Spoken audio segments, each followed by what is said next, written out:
Hi, thank you so much for stopping by and listening to the Inner Goddess interviews. I am really excited today to be talking to Demi. She is a priestess in training. She is the rockstar priestess. She's a bit mermaid and a belly dancer. In fact, she's just fabulous. So thank you so much for being here today, Demi. That's okay. Thanks for having me, Lynn. You've had some really, really exciting times just recently, haven't you? You know, you've taken your first year towards becoming a priestess of Avalon. Yes, yeah, it's been a really intense, exciting year. Can I just ask, is there feedback on the stereo thing? I can't hear it. I can't Boom. hear any of the feedback. Cool. Yeah, it's been an amazing year. It's been something I've always wanted to do for, I think, forever, and I finally worked up the balls to actually go ahead and do it last year, so I'm very proud of myself. You should be. What was that point where you thought, I really must do this? It's no longer an option, it's a must. Um, I think since I left university, everything's been more and more about doing what I want to do and following my dreams and not doing what normal people do. And I don't know what the point, I don't know what it was. I think because I've been working with the tradition for a long time, and it goes through the whole wheel of the year, focusing really strongly on each season, and part of that is on death and on stillness and on nothingness and the fact that there is an ending to everything. And I've slowly been getting braver and braver over the last 6 years of being self-employed and doing more and more kind of cool stuff that is not what normal humans do. And I think I came to a point and I was like, what am I doing? I'm like 25 now. This is something I've always wanted to do, and I'm just not doing it because I'm scared of what other people will think. That doesn't make any sense at all. So I decided to do it. I was really scared, but Oh, I think it's amazing. It must have taken a lot. And you say like you're 25 now, but I mean that's so young to to be out in the world and actually following, you know, something that isn't quite ordinary or normal. I think, you know, that's brilliant. I mean, what will you do in the next 25 years? I don't know. Hopefully I'll be rich. That's what I'm really hoping. Come on. So fame and fortune beckon. Oh, just being it, yeah, it will happen. I'm gonna, you know, I think the funny thing is because my job, other than like writing and blogging and stuff, I am completely self-employed. I teach dance. I am a dance performer. I am a mermaid performer. I create mermaid art, and I think a lot of the mindset when you're a creative person, I mean, it's not even something that's explicitly taught or anything, but the cultural mindset, if you're a creative person and you're going to go off and do your own creative stuff, is that you're always going to struggle for money, and it's going to always be a struggle. If you're going to follow your passion and your heart's desire and do what you actually want to do, the world will tell you, oh, you should get a real job in accounting because you're never going to make any money and it's going to be terrible and you'll never own a house and you'll never pay for your car and everything. And I think it's just really working on realizing that's not true. And I think that's something that every single one of my entrepreneur friends has to go through, because that's not the way the world works. It's just the way we think the world works. So slight segue from the priestess stuff there, but yeah, it's weird being completely not in the world of normal work and being a creative, and there's a whole little community of us out there, aren't there? And we're just kind of sitting there on the sidelines. Yeah, waiting for people to notice us. Yeah. Because there's a need, isn't there? There's a need for creative people and for people who don't see life exactly the same way as everybody else, because I think deep down most people want to embrace that differentness. Hello, I can hear you. Hello. Cool. Just froze a second. Continue. I was saying that there's a need for us, that most people perhaps really deep down want to embrace their own kind of differentness. So the creative people do have a role. It's just that society would, think that they're a bit, not wishy-washy, but not as serious as the rest of us. When everyone really, I think, really wants to, be different, express their different side. I think it's a tricky thing to justify, because I know I'm a performer, and a lot of people think, oh, you're a performer, that's very nice, will you do it for free because you enjoy it, and that kind of thing. And what I do is not seen to be as valuable as what, I don't know, a vet does, or an accountant, or anyone with a normal 9-to-5 job. But on the flip side, people who do follow creative things that make the world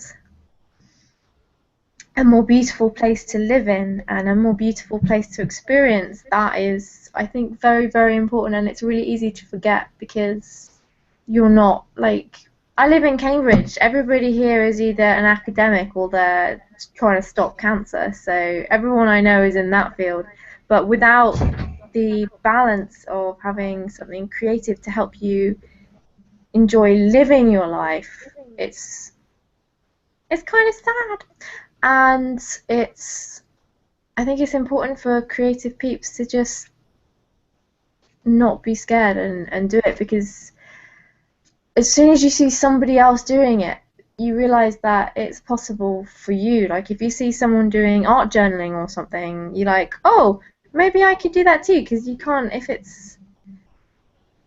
it takes a very, very brave person to take something that they haven't seen done before and they have no access to, and be able to do it in their life. Maybe that made sense. I'm not really sure, but it makes sense to me. Perfect sense. That's what I think, maybe. So your dance students, I mean, they must get so much out of being taught dance and their creative expression. Do they then go away? Do most of those have like the 9-to-5 corporate jobs? Yeah, most of my dance students, I think about 90%, they all work within big sexy jobs in Cambridge, and they do have 9-to-5 jobs. But what I find really interesting in Cambridge, where I live, is that it's a very highly educated place, and people here just want to do stuff all the time. There is a huge community of people. Maybe it's just because that's the people I meet all the time, but they want to have their, like, science job where they're, like, doing cell cultures all day, but then they want to be able to do something in the evening creative, and they really love it. And it's something that, well, dancing is just brilliant, really. It's just something, especially if you've been in a 9-to-5 job all day and you're sitting there with your cell cultures, testing things and stuff. Everybody I know is in science.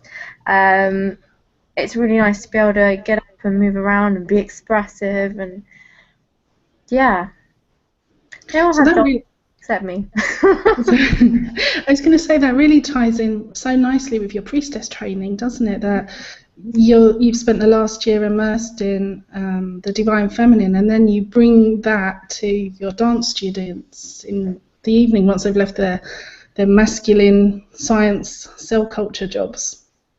Yeah, it's I've really been learning over the past few months that previously, before I did this training, I didn't do it for years because I thought I was possibly the worst priestess material that there ever has been in the entire world, and there is nothing about me that is even vaguely priestessy, and I had no skills that would be useful in any way to do anything to do with the priestess thing. But I just really like goddess, so I thought I'd do it anyway.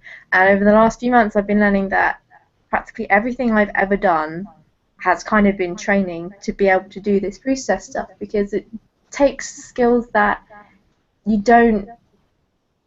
Well, I mean, you think of a priestess, you think, I'm in purple robes and I'm very, very calm and I know lots of things and I will guide you through this trauma. And it's always been really associated with healers and stuff in my brain, and I'm really not a healer. And it's interesting that everything seems to come together. It's really strange. And with dancing, I've never really taken the dance for me has always been something separate from goddess and priestess stuff, because it's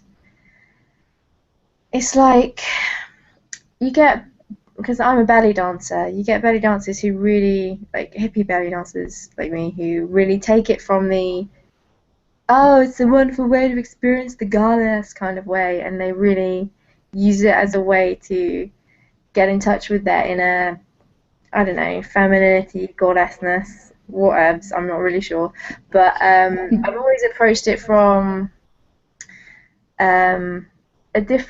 I've always approached it as an art form and as something you have to train mother frickin' hard at to be able to do really well. So I've spent like the last 6 years training every day. Not the last month. I've definitely had a very big break with dance recently, but I spent the last 6 years doing hours and hours and hours and hours of training and traveling the world and spending a fortune learning to be able to get really proficient at it. Because sometimes, I probably shouldn't say this, sometimes I feel that when something artistic is done for spiritual reasons, the actual art behind it can be forgotten. And sometimes because I'm a fine art painter as well, sometimes I see this in the art world, because something is spiritual, it means you don't have to know how to draw a face because it's spiritual. And sometimes I see that you're laughing, it's really true. And sometimes I see that in the dance world, but I feel that you've got to have both the things. I mean, one of the things I want to be able to do is start combining the dancing and the goddess stuff together. I'm not really, at the moment, I'm not really interested in I'm interested in doing that something separate from my current dance practice, because it is an art and a discipline on its own, but also you can combine it with something I've been working on the back burner on the last year. You can combine it with the goddess energies and vibes, and you can really, something I'm really interested in is performing. I'm a performer, like 100,000%, and being able to perform and actually be a channel for the vibe of the goddess to kind of come through. I'm really good at that with the dark goddesses. I haven't quite figured out how to do the rest yet. I can do the dark stuff. And I was talking about this with a friend of mine who's also, she's an absolutely jaw-droppingly incredible international touring dancer who is interested in this stuff as well. And she said something she said something that I have thought about a lot, and it's that if you want to channel the goddess through dance, because you can do that if you do if you channel the goddess through dance, if you are not skilled and disciplined, she isn't going to have anything much to work with. Yeah, that makes a lot of sense. And if you are really skilled and disciplined and effortless dancer, and you're of an extremely high level, she has so much more to work with, and she's going to be able to come through so much more than if you go straight to the like expressing and channeling stuff. Does that make sense? Yeah, it's like there's dance that you teach because you've spent all those years training, and it's kind of, I don't want to say formal, but then there's also the creative expression that you can then bring through your training. Yeah. I'm not sure I'm being very good at answering your questions today. I'm very sorry. It's okay. Another thing which I love about you is your artwork and all your mermaids. Oh, thank you.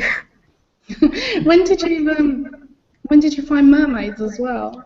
Oh my God. I was worryingly obsessed with the Little Mermaid when I was a kid. I used to make you know when you're a kid you make box dens out of cardboard boxes? I used to make little dens and then I'd print out masses of pictures of Ariel and I'd cover them all and I would make Little Mermaid magazines and send them to my cousins. I was really obsessed. And then I became a teenager and decided all the things that I used to like mermaids and Britney Spears, were not cool anymore, so I should definitely ignore them.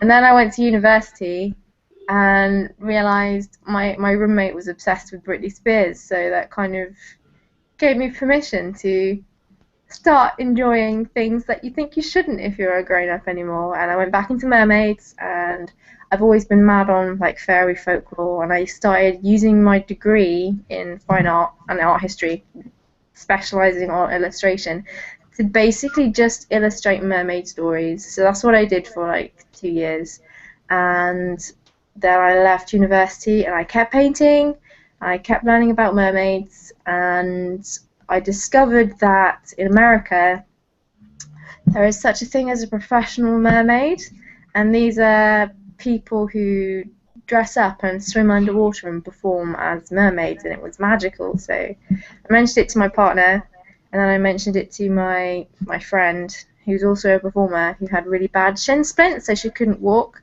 And we joked that she should be a mermaid because you don't have to stand up, you just get to sit down all the time. And she took it quite seriously, so then we ended up creating a mermaid performance company, so I now work as a professional mermaid as well. And I That go... is so cool. It's pretty damn cool. And we're performing at an aquarium this weekend, actually. We're going to Edinburgh, and we are swimming in one of the underwater tunnels with the sharks and the stingrays and stuff. Oh my god, that's amazing. It's so cool! I haven't swum in a confined space with so many huge fish before, so we're a bit worried, but it's going to be amazing. We're so excited. But the art stuff is something that's kind of been coming back recently, and I just love drawing mermaids. It's the only thing I'm really interested in. And people can go to your... Oh, sorry, continue. I was going to say, people can go to your website and you will actually draw them as mermaids. Yeah, something I really love doing at the moment. I'm doing this mermaid tarot card portrait series because, I don't know, I felt like I should do it. And that's where I take your image and your likeness. So, say if you wanted one, I would take your face, and you would decide which major arcana card you wanted to be, and I would take your face and your picture, and let's start again. I'm explaining this terribly. So, say you want a mermaid tarot card portrait, you email me with a picture of your face, and you say, I would like to be the magician, please, Demi. So then I paint you in a little tarot card as a magician, and it's all gold, and you're a mermaid as well, because everything's better as a mermaid. And it's all covered in gold or silver ink, and it's beautiful, and it's double-sided, and you can hold it in your hand, and I'm just really excited about them. I really like them. That sounds just amazing. Can people get other artwork from you on your website as well, all your stuff? At the moment, I'm mainly pushing these ones. I do other mermaid portraits. Basically, if you ever want mermaid anything, you can just ask me and I'll probably get really excited about it. But I do full big mermaid portraits in watercolour, because I train as a watercolour artist. But I'm not currently selling them on my website. Maybe it's a future thing I'll bring back. I just got a bit bored of painting. These ones I just get to draw cool stuff and cover them with ink, which I really like doing. And your website's rockstarpriestess.com, isn't it? So if people check out your website... priestesstraining.com. So it's priestesstraining.com, but if you Google Rockstar Priestess, it will come up. That's another cool name, isn't it? Yeah. You bring so much fun because I'm like everybody else. I think like Priestess that you have to be kind of serious, and there you go, and you're bringing all this life and energy into the Priestess training. It's fab.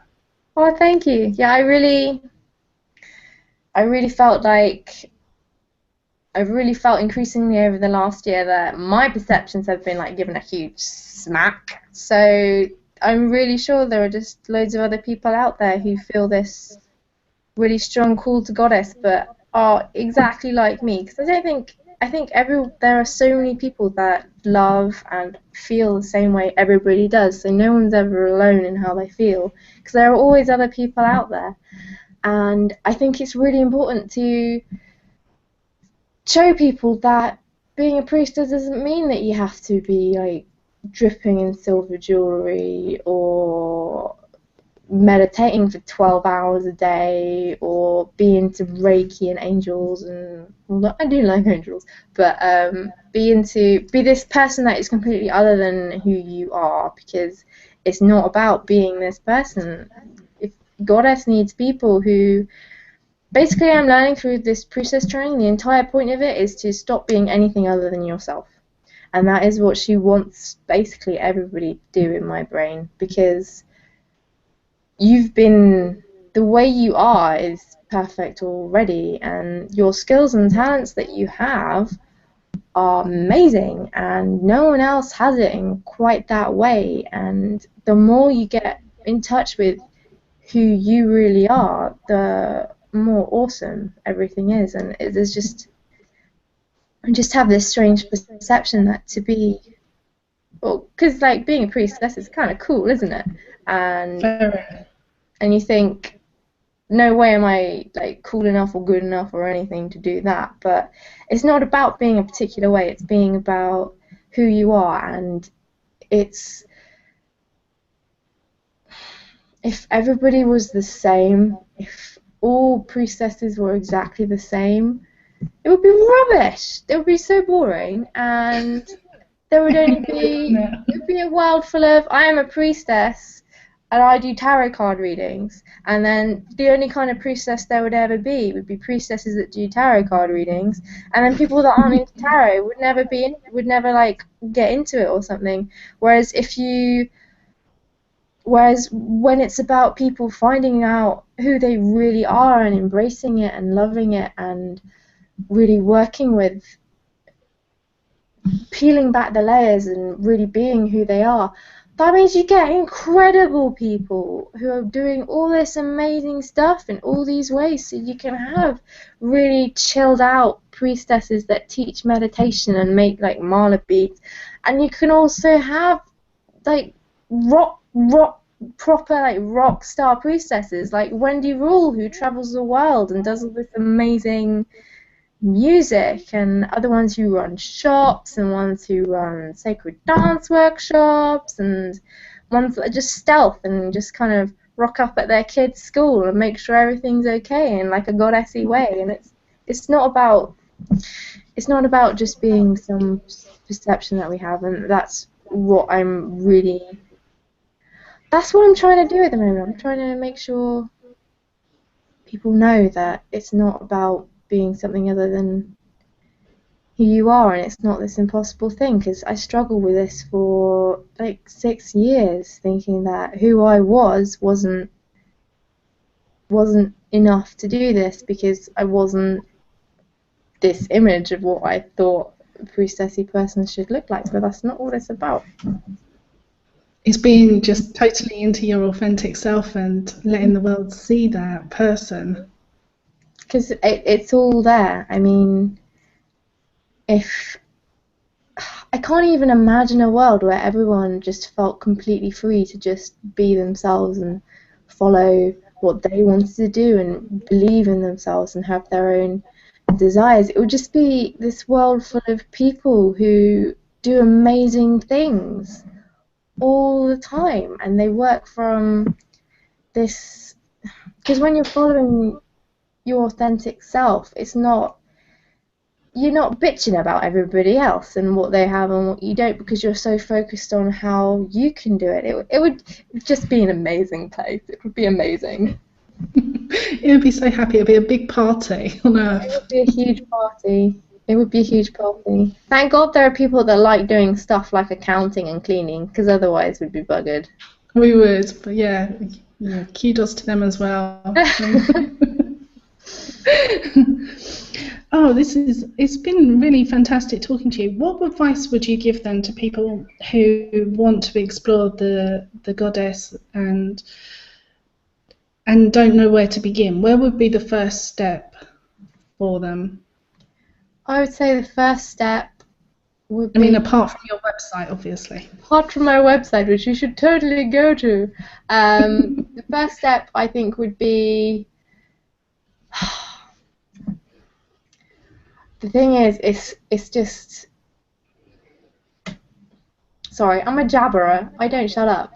The thing is, all the things that make a difference are just so ridiculously simple. You think, oh, that doesn't make a difference, so you just don't do them. So I would say go outside a lot, because outside, I think, is where your brain resets, and talk to Goddess, like, every day. Just do it every day, and that will change everything. I've just turned into a massive prayer hippie over the last year. Just talk to Goddess and everything will change. Everything! It's one of those things that sounds too good to be true, isn't it? Until you Yeah. actually start doing it and you think, oh my God, they're right. I just can't even. Literally, everything will change. I can't even fathom it. Can I give you an example? Absolutely, please do. About a month and a half ago, because in our tradition, we call in part of one of the main things about our tradition is that we have a 8-spoke wheel of the year with goddesses and archetypes at each part spoke of the wheel, and we call them in before ceremony. And I was in a really, really, really bad place a couple of months ago, and I just felt really hopeless about work. And this is the life of a self-employed person. It's awesome, and it's also horribly shit. And I was just in a really terrible, terrible, grumpy, sad place, and I felt like everything was awful, and I couldn't stand the idea of waking up and going back to lost work land. So I woke up and I prayed to the God, and I said, look, bring me happiness, make today fun, help me enjoy today, help me think happy thoughts, and I give you everything that isn't serving me today. I had the best day ever, and this was from this terrible, terrible, terrible week of feeling like everything was awful. And since then, I just kept praying every single morning. I spent about 20 minutes in front of my altar talking to all the goddesses, and from that time, praying specifically to help enjoy being self-employed and being motivated and all this stuff, because it's tough. It's not. It takes a long time to get to a place, I feel, where you feel like you have permission to enjoy working for yourself. That's what I think, anyway. And like a month and 2 months, month and a half later, I just feel so excited about my work. And if I forget to pray, I feel less excited about my work. But I feel like everything has changed in my work just because I have been talking to Goddess every morning, and I just feel completely different about everything, and I feel so free. And I know it just sounds like you're just being told to sit and do something that's never going to make a difference, but it just changes everything. That was a big surprise when I did the Priestess training. But yeah, that's what I would suggest. End of story.